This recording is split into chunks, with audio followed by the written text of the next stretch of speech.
Number 6 आपको एक parallelogram है, पैरेललोग्राम के चारों वर्टेक्स ऑल 4 वर्टेक्स गिवन है इन ऑर्डर में गिवन है।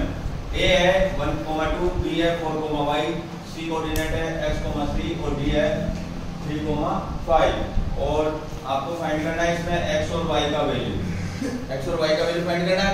तो इसके लिए हमको क्या करना होगा, जो हमारा पैरेललोग्राम है उसमें डायगोनल डालेंगे AC और दूसरा डायगोनल होगा BD।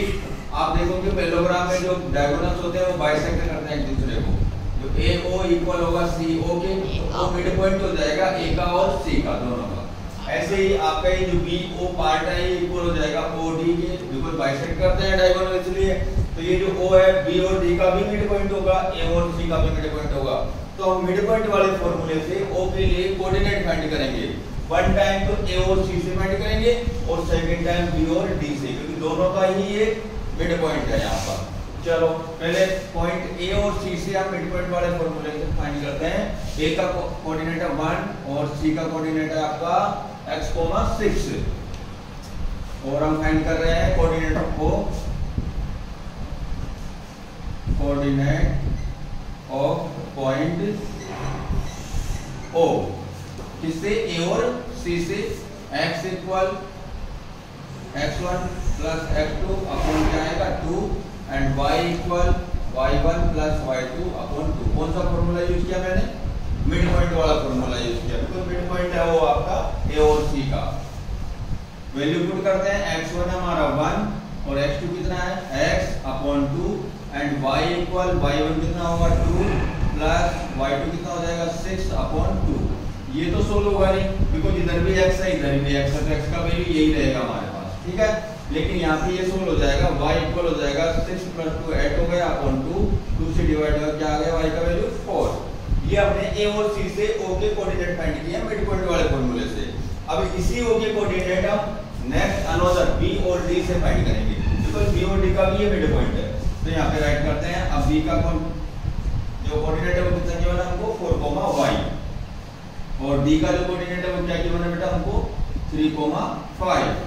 अब B और D का भी मिड पॉइंट है वो, एक बार और हम इसके कोऑर्डिनेट फाइंड कर लेते हैं। वापस से फॉर्मूला राइट किया मैंने, x1 plus x2 upon 2 y equal y1 plus y2 upon 2। Value put किया, x1 का वैल्यू कितना रहेगा 4 प्लस x2 का वैल्यू क्या रहेगा 3 अपॉन 2 एंड y इक्वल क्या हो जाएगा बेटा y1 तो हो जाएगा y प्लस y2 का वैल्यू क्या हो जाएगा 5 अपॉन 2। तो y का जो वैल्यू है वो तो यही रहेगा, ये सोल्व नहीं हो सकता है। और ये जो आपका x का वैल्यू है ये सोल्व हो जाएगा, x इक्वल 4 प्लस 3 कितना हो जाएगा 7 अपॉन 2, ठीक है। यहाँ पे देखो x का कोऑर्डिनेट का वैल्यू क्या बना था 1 प्लस x अपॉन 2 और यहाँ पे x का वैल्यू क्या बना 7 अपॉन 2। किसी एक पॉइंट के लिए कोऑर्डिनेट सिर्फ 2 ही डिजिट में हो सकते हैं, लेकिन हमारे पास यहाँ 4 डिजिट बन गए 1 2 3 4। इट मीन इसका x कोऑर्डिनेट इसके x के इक्वल होगा और इसका y कोऑर्डिनेट इसके y के इक्वल होगा, ठीक है ना। तो यहाँ पे दोनों को इक्वल में राइट कर देते हैं। नेक्स्ट देखिए 1 प्लस x अपॉन 2 किसके इक्वल होगा 7 अपॉन 2 के।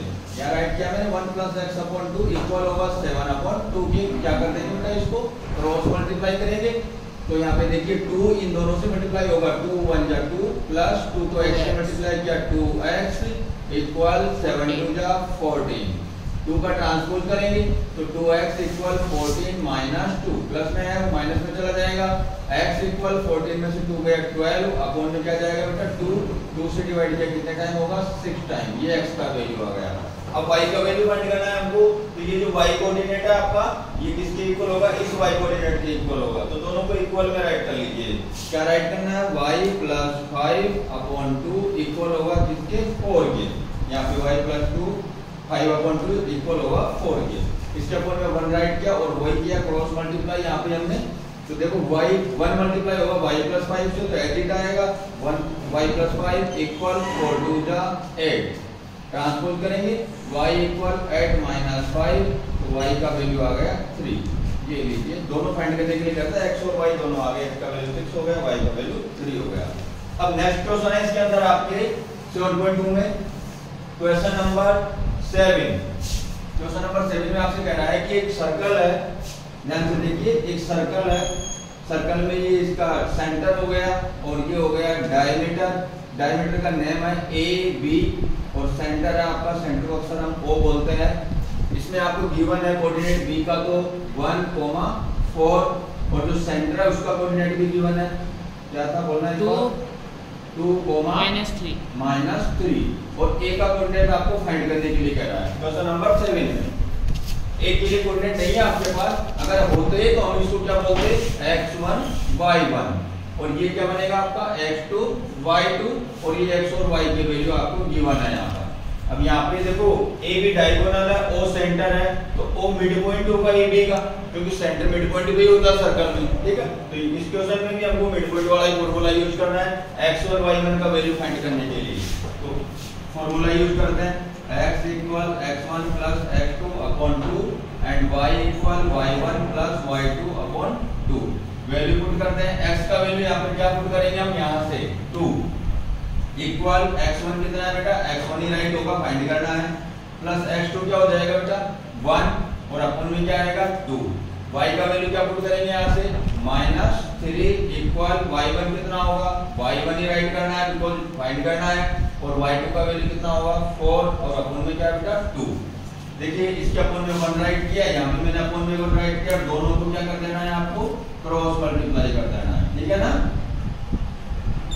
क्रॉस मल्टीप्लाई करेंगे तो x1 प्लस 1 किससे मल्टीप्लाई होगा, 1 से, और आएगा x1 प्लस 1 इक्वल 2 मल्टीप्लाई होगा 2 से, 2 2 जा 4, तिरछा गुणन बोलते हैं इसको हिंदी में। नेक्स्ट देखिए यहाँ पे हम क्रॉस मल्टीप्लाई करेंगे तो 1 मल्टीप्लाई होगा y1 प्लस 4 से, तो आएगा y1 प्लस 4 इक्वल -3 मल्टीप्लाई होगा 2 से, तो -6।